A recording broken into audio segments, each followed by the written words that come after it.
ایک دن کی بات ہے، ایک گھنا جنگل تھا جہاں ایک خونخوار شیر رہتا تھا۔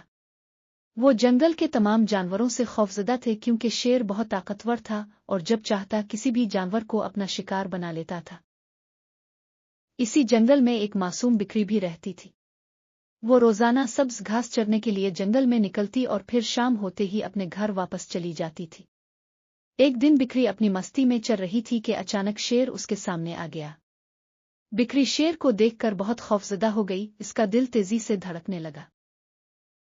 شیر غرا اور بولا، آج تم میرے شکار بنو گی۔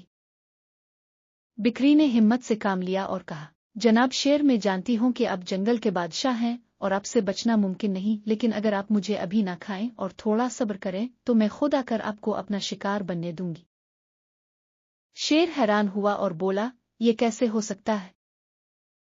بکری نے جواب دیا، میرے بچے بھوکے ہیں، مجھے انہیں دودھ پلانے دیں، جب وہ سیر ہو جائیں گے تو میں واپس آ کر خود کو آپ کے حوالے کر دوں گی۔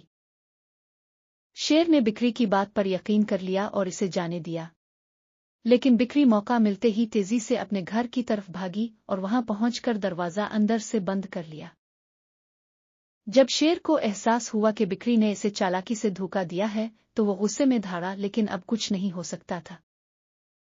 سبق: اس کہانی سے ہمیں یہ سیکھنے کو ملتا ہے کہ عقل اور حاضر دماغی سے بڑی مشکل سے بھی نکلا جا سکتا ہے، چاہے مخالف کتنا ہی طاقتور کیوں نہ ہو۔